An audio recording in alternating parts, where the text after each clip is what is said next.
ഈ വീഡിയോയിൽ വളരെ നിർണായകമായിട്ടുള്ള ഡെവലപ്മെൻറ്റുകളാണ്.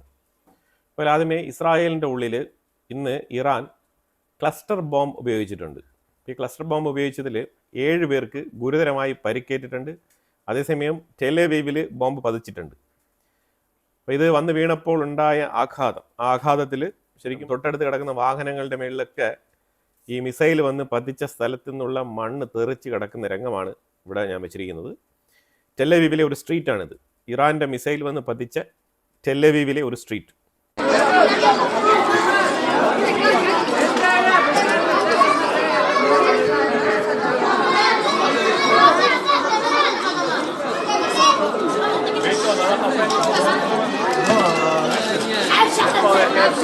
הם טוענים שכן אפשר לראות פה את הרסיס, אני לא רואה מאומה. ז'בוטינסקי בתל אביב, תראו מה קורה פה, וואי וואי וואי וואי וואי, זה הרים את הכל. שזה הטיל. ആ മിസൈൽ വന്ന് പതിച്ച ആ ഗർത്തമാണ് ഇവിടെ നിങ്ങൾക്ക് കാണാൻ കഴിയുന്നത്. ഇറാന്റെ മിസൈൽ വന്ന് പതിച്ചതിൽ 7 പേർക്ക് ഗുരുതരമായ പരിക്കാണെങ്കിൽ ലെബനന്റെ മിസൈൽ വന്ന് പതിച്ചതിൽ ഇസ്രായേലിന്റെ IDF-ൽ 2 സോൾജേഴ്സ് കൊല്ലപ്പെട്ടിട്ടുണ്ട്. ഇസ്രായേൽ ആണെങ്കിൽ ലെബനന്റെ ഉള്ളിൽ 200 ടാർഗറ്റുകളാണ് ഇന്ന് ലക്ഷ്യം വെച്ചിരിക്കുന്നത്. അവരുടെ ഹെഡ് ഓഫ് ഫൈനാൻസ് ഓഫീസ്, അത് ഈ കർദൽ ഹസൻ എന്ന് പറഞ്ഞ ആ ബാങ്കിങ് സെക്ടറിന്റെ ഹെഡ് ഓഫ് ദ ഡിപ്പാർട്ട്മെന്റിലേക്ക് തന്നെ ആക്രമണം നടത്തിയിട്ടുണ്ട്. അതുപോലെ ഇസ്രായേലിന്റെ മൊസാദ് ഏജന്റ് ഒരു വാഹനമെടുത്ത് ലെബനന്റെ ഉള്ളിൽ ഹെസ്ബുള്ളയുടെ സ്ട്രോങ് ഹോൾഡായിട്ടുള്ള സ്ഥലങ്ങളിലൂടെ ഒരു യാത്ര, 2 മിനിറ്റ് വീഡിയോ ആണത്. അതിൽ പല സ്ഥലങ്ങളിലും ഇസ്രായേൽ ആക്രമണം നടത്തിയിട്ടുണ്ട്. പല ബിൽഡിങ്ങുകളും ഇനി അടിച്ചു നിരത്താനുണ്ട്. ആ ഭാഗങ്ങളെല്ലാം ഇപ്പം ആളൊഴിഞ്ഞിരിക്കുകയാണ്. ശരിക്കും അവിടെ ഇവാക്യുവേഷൻ ഓർഡർ കൊടുത്തിരുന്നത് കൊണ്ട് തന്നെ അവിടെ ഹെസ്ബുള്ളയിൽ പെട്ടതും ഹെസ്ബുള്ളയിൽ പെടാത്തതുമായിട്ടുള്ള ആൾക്കാരെല്ലാം തന്നെ അവിടെ നിന്ന് ഒഴിഞ്ഞു പോയിട്ടുണ്ട്.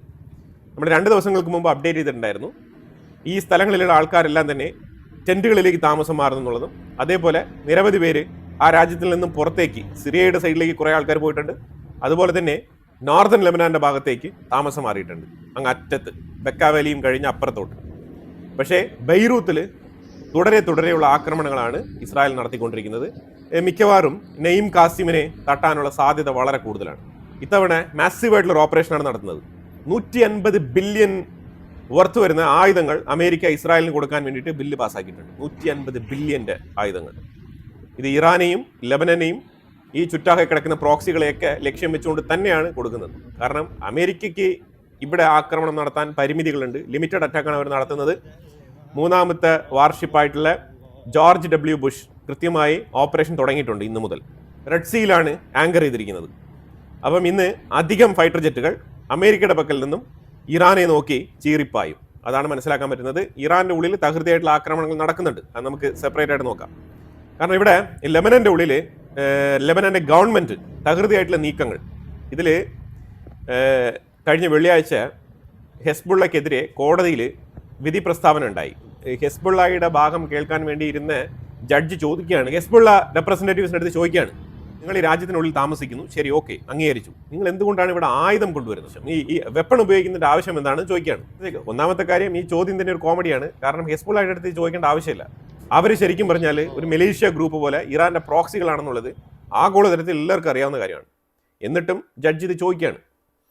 അപ്പോൾ ഇവരതിന് പറഞ്ഞ ഉത്തരം, നിങ്ങൾക്കറിയില്ലേ ഞങ്ങൾ ഹെസ്ബുള്ളക്കാരാണെന്ന്? അപ്പോൾ ഹെസ്ബുള്ളക്കാരാണെന്നുണ്ടെങ്കിൽ ആയുധം കൊണ്ട് നടക്കണം എന്നുണ്ടോ എന്നുള്ള ചോദ്യത്തിന് തന്നെ പ്രസക്തിയില്ല എന്നാണ് അവർ വാദിക്കുന്നത്. ഞങ്ങൾ ഹെസ്ബുള്ളയാണ്, ഞങ്ങളുടെ അടുത്ത് എന്തിനാണ് ഈ ചോദ്യം ചോദിക്കുന്നതെന്നാണ് പറയുന്നത്.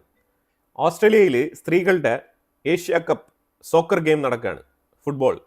ഇതിനകത്ത് ഇറാനിയൻ ടീം പങ്കെടുക്കുന്നുണ്ട്. ഈ കളി കഴിഞ്ഞതിന് ശേഷം അവർക്ക് നാട് വിടാൻ വയ്യ, അവരുടെ രാജ്യത്തേക്ക് മടങ്ങി വരണ്ട. അതിന് വേണ്ടിയിട്ട് ഓസ്ട്രേലിയൻ കോർട്ടിലേക്ക് അവർ പെറ്റീഷൻ മൂവ് ചെയ്തിരിക്കുകയാണ്. അവരുടെ ആവശ്യം എന്ന് പറഞ്ഞാൽ, ഇപ്പം ഇറാനിലുള്ള അവസ്ഥ ശരിയല്ല, അപ്പോൾ അതുകൊണ്ട് ഞങ്ങൾക്ക് ഇറാനിലേക്ക് പോകണ്ട, അവിടുത്തെ സ്ഥിതിഗതികളൊക്കെ ഒന്ന് ശരിയാകുന്നത് വരെ ഞങ്ങളെ ഓസ്ട്രേലിയയിൽ തുടരാൻ അനുവദിക്കണം എന്നാണ് ഈ പെറ്റീഷനിൽ പറഞ്ഞിരിക്കുന്നത്. തീർച്ചയായിട്ടും പെർമിഷൻ കൊടുക്കും എന്നാണ് നമുക്ക് മനസ്സിലാക്കാൻ പറ്റുന്നത്. അപ്പോൾ ഇത്തവണ ഇറാൻ അയച്ച ഈ ക്ലസ്റ്റർ ബോംബ് ഉണ്ടല്ലോ, ഈ ക്ലസ്റ്റർ ബോംബിൽ വളരെ സ്ട്രോങ് ആയിട്ടാണ് ഈ ക്ലസ്റ്റർ ബോംബ് ഒന്ന് പതിച്ചത്. ഇതിൽ ഒരെണ്ണം ഷെൽട്ടറിനുള്ളിൽ തന്നെ ഇറങ്ങിപ്പോയി എന്നാണ് പറയുന്നത്. ഷെൽട്ടറിൻ്റെ ഉള്ളിൽ, ഈ ബങ്കറിൻ്റെ ഉള്ളിലാണല്ലോ ഇസ്രായേൽ എപ്പോഴും ആൾക്കാരെ പോയിട്ട് സേഫായിട്ട് ഇരിക്കാൻ പറയുന്നത്. അപ്പോൾ ആ സാഹചര്യത്തിലാണ് ഷെൽട്ടറിൻ്റെ ഉള്ളിൽ തന്നെ ഈ മിസൈൽ ഇറങ്ങിപ്പോയിരിക്കുന്നത്. ഇതിൽ 7 പേർക്ക് പരിക്കെന്ന് പറഞ്ഞാലും 6 പേർക്ക് മോഡറേറ്റ് ആയിട്ടുള്ള പരിക്കാണ്. ഒരാളുടെ അവസ്ഥ ഗുരുതരമാണ്, സീരിയസ് ആയിട്ടുള്ള ഇഞ്ചുറിയാണ്. ഇത്രയും നാളും ഇറാൻ നടത്തിക്കൊണ്ടിരിക്കുന്ന മിസൈൽ ആക്രമണത്തിനെ വെച്ച് നോക്കുമ്പോഴത്തേക്കും, കമ്പയർ ചെയ്ത് നോക്കുമ്പോഴത്തേക്കും ഇന്നത്തെ ആക്രമണം അതിശക്തമായ ആക്രമണമാണെന്നാണ് ഇസ്രായേൽ തന്നെ വിലയിരുത്തിയിരിക്കുന്നത്. UAEയുടെ ഒരു ടക്ക് ബോട്ടിനെ സ്ട്രൈറ്റ് ഓഫ് ഹോർമോസിൽ വെച്ചിട്ട് ഇറാൻ അറ്റാക്ക് ചെയ്തിട്ടുണ്ട്, ആക്രമിച്ചിട്ടുണ്ട്. ആ ടക്ക് ബോട്ട് മുങ്ങുന്നു എന്നാണ് കേൾക്കുന്നത്. ഇറാൻ്റെ ഉള്ളിൽ, പ്രത്യേകിച്ച് തെഹ്റാനിൽ ചുറ്റിപ്പറ്റിയുള്ള ഓയിൽ ഡിപ്പോ ഇസ്രായേൽ തകൃതിയായിട്ട് നടത്തിയ ആക്രമണത്തിൽ മൊത്തത്തിൽ നിന്ന് കത്തി കറുത്ത പുകയാണ് തെഹ്റാൻ്റെ ആകാശത്ത് മൊത്തം നിറഞ്ഞു നിൽക്കുന്നത്.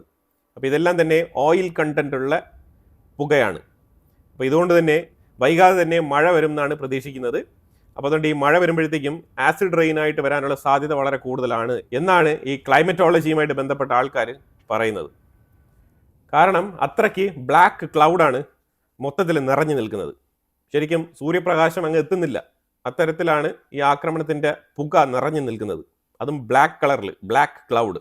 കഴിഞ്ഞ തവണത്തെ ആക്രമണം, അമേരിക്ക നടത്തിയ ആക്രമണം ഉണ്ടായിരുന്നല്ലോ, അതായത് ഈ ന്യൂക്ലിയർ എൻറിച്ച്മെൻറ്റ് ഫെസിലിറ്റി അറ്റാക്ക് നടത്തിയതിൽ ഡൗട്ട്ഫുൾ ആയിരുന്നു. അത് ഇപ്പോഴും ഡൗട്ട്ഫുൾ ആണ്. കാരണം ആ ആക്രമണത്തിന് ശേഷവും അവർക്ക് ന്യൂക്ലിയർ എൻറിച്ച്മെൻറ്റ് ചെയ്യാനുള്ള കേപ്പബിലിറ്റി ഉണ്ടായിരുന്നു എന്നാണ് ഇപ്പോൾ പറയുന്നത്. ശരിക്കും ലെബനൻ്റെ ഉള്ളിൽ ഇന്ന് നടത്തിയ ആക്രമണത്തിൽ IRGC ഖുദ്സ് ഫോഴ്സിൻ്റെ ലീഡറിനെ ബെയ്റൂത്തിൽ വെച്ച് വധിച്ചിട്ടുണ്ട്. അത് ഇവർക്ക് പല സ്ഥലങ്ങളിൽ ഈ ഖുദ്സ് ഫോഴ്സിൻ്റെ ആൾക്കാരുണ്ട്. ഈ ഖുദ്സ് ഫോഴ്സ് എന്ന് പറയുന്നത് ഞാൻ പലതവണയായിട്ട് പറയുന്നുണ്ട്. അത് ഈ ജെറുസലേമിലിരിക്കുന്ന അൽ-അഖ്സ മോസ്കുമായിട്ട് ബന്ധപ്പെട്ട് അതിനെ സംരക്ഷിക്കാൻ വേണ്ടിയിട്ട് പല പ്രോക്സി യൂണിറ്റുകളിലും ഇതേപോലെ ഖുദ്സ് ഫോഴ്സ് ഉണ്ട്. അപ്പോൾ ഈ ഖുദ്സ് ഫോഴ്സ് എന്ന് പറയുന്നത് ഈ അൽ-അഖ്സ മോസ്ക് അഥവാ ഈ ടെമ്പിൾ മൗണ്ട് ഇരിക്കുന്ന ആ സ്ഥലത്തിനെ സംരക്ഷിക്കാൻ വേണ്ടിയിട്ടാണ് അവരുടെ മെയിൻ അജണ്ട. അപ്പോൾ അതുമായിട്ട് ബന്ധപ്പെട്ട് പല ഏരിയകളിലും ബ്രിഗേഡുകൾ ഇങ്ങനെ പ്രവർത്തിക്കും. അപ്പോൾ അത്തരത്തിൽ പ്രവർത്തിക്കുന്ന ബ്രിഗേഡുകൾക്ക് തലപ്പത്ത് ഒരാളുണ്ടാവും. അങ്ങനെ തലപ്പത്തിരിക്കുന്ന വ്യക്തികളെയാണ് ടാർഗറ്റ് ചെയ്ത് അറ്റാക്ക് നടത്തുന്നത്. അതിലൊരു വ്യക്തിയാണ് 3 ദിവസങ്ങൾക്ക് മുമ്പ് തെഹ്റാനിൽ വധിച്ചത്. അപ്പോൾ അടുത്ത വ്യക്തിയെ ബെയ്റൂത്തിൽ വെച്ച് എലിമിനേറ്റ് ചെയ്തിട്ടുണ്ട് IDF.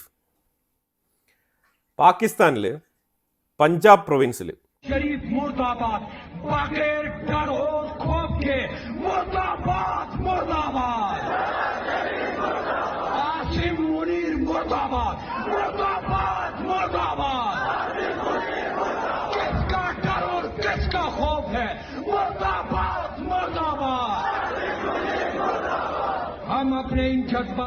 ശരിക്കും പഞ്ചാബികൾക്ക് ഇപ്പോഴാണ് തിരിച്ചറിവ് കിട്ടിയിട്ടുള്ളത്. അവർ അസീം മുനീറിനെതിരെ വലിയ രീതിയിലുള്ള പ്രതിഷേധം പഞ്ചാബ് പ്രൊവിൻസിൽ നടക്കുകയാണ്. പാകിസ്ഥാൻ പഞ്ചാബ് പ്രൊവിൻസിൽ അസീം മുനീർ ആണെങ്കിൽ 2, 3, 4 വള്ളത്തിലാണ് കാല് ചവിട്ടുന്നത്.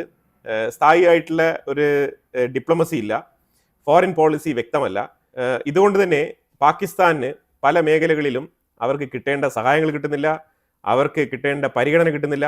ഇതെല്ലാം തന്നെ തിരിച്ചറിഞ്ഞുകൊണ്ട് ശരിക്കും പഞ്ചാബ് പ്രൊവിൻസിൽ നിന്ന് തന്നെ അസീം മുനീറിനെതിരെയുള്ള പ്രതിഷേധങ്ങൾ ഉയരുകയാണ്. ഇതിനു പുറമെ പാകിസ്ഥാൻ ചെയ്തിരിക്കുന്നത് അഫ്ഗാനിസ്ഥാൻ്റെ ഉള്ളിൽ തോർഖാം എന്ന് പറഞ്ഞ സ്ഥലത്ത് പ്രവർത്തിക്കുന്ന വലിയ മാർക്കറ്റ്, ആ മാർക്കറ്റ് മൊത്തത്തിൽ അടിച്ച് തകർത്തിരിക്കുകയാണ് പാകിസ്ഥാൻ്റെ മിലിറ്ററി. ഫൈറ്റർ ജെറ്റ് ത്രൂ ആക്രമണം നടത്തി എന്നാണ് പറയുന്നത്.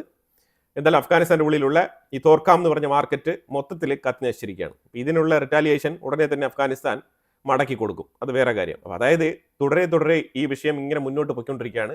നോൺ സ്റ്റോപ്പായിട്ട് തന്നെയാണ് മുന്നോട്ട് പൊയ്ക്കൊണ്ടിരിക്കുന്നത് അഫ്ഗാനിസ്ഥാനും പാകിസ്ഥാനും തമ്മിലുള്ള ഈ ഒരു റൈവൽറി. അപ്പോൾ ഈ പാകിസ്ഥാനും അഫ്ഗാനിസ്ഥാനും തമ്മിൽ ഒരു സൈഡിൽ ഇത്തരത്തിലുള്ള ക്ലാഷ് മുന്നോട്ട് പൊയ്ക്കൊണ്ടിരിക്കുന്ന സാഹചര്യത്തിൽ പാകിസ്ഥാൻ്റെ ഉള്ളിൽ തന്നെ ഓയിൽ ഷോർട്ടേജ് തുടങ്ങിയിട്ടുണ്ട്.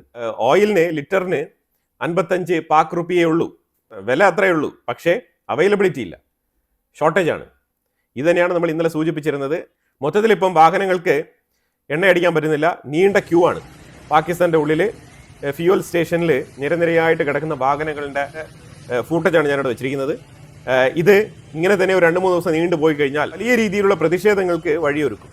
ഖൈബർ പഖ്തൂൺഖ്വ മേഖലയിൽ പാക് മിലിറ്ററിക്കെതിരെ നല്ല രീതിയിലുള്ള പ്രതിഷേധം രൂപപ്പെടുന്നുണ്ട്. അതിന് പ്രധാനപ്പെട്ട കാരണം പാകിസ്ഥാന്റെ മിലിറ്ററി ബേസ് തന്നെ അവർ ഖൈബർ പഖ്തൂൺഖ്വയിൽ നിന്ന് എടുത്ത് മാറ്റുകയാണ്. അവിടെ അവർക്ക് നിലനിൽക്കാൻ പറ്റാത്തതിന്റെ കാരണം തന്നെ ആ ഖൈബർ പഖ്തൂൺഖ്വ എന്ന് പറഞ്ഞ സ്റ്റേറ്റിന്റെ സപ്പോർട്ട് തന്നെ ഇല്ല പാക് മിലിറ്ററിക്ക്. കാരണം ഈ പാക് മിലിറ്ററി പലപ്പോഴായിട്ട് തെഹ്രീക്ക് താലിബാനികളുടെ പേരിൽ ഈ ഖൈബർ പഖ്തൂൺഖ്വ മേഖലയിലാണ് അവർക്ക് തോന്നുമ്പോഴൊക്കെ പോയി ആക്രമണങ്ങൾ നടത്തുന്നത്. അതുകൊണ്ട് തന്നെ അവിടുത്തെ ജനങ്ങൾ ഈ പാക് മിലിറ്ററി ബേസിനെ തൂത്തുപറക്കി കളഞ്ഞിരിക്കുകയാണ്. അപ്പോൾ എന്തായാലും വളരെ ഇമ്പോർട്ടൻ്റ് ആയിട്ടുള്ള വിഷയങ്ങളാണ് നമ്മൾ വീഡിയോയിൽ പങ്കുവച്ചത്. ഇതിനെക്കുറിച്ചുള്ള അഭിപ്രായങ്ങൾ കമൻറ്റ് ബോക്സിൽ രേഖപ്പെടുത്തുക. കൂടുതൽ വാർത്തകളുമായിട്ട് അടുത്ത വീഡിയോയിൽ വരാം. Thank you so much.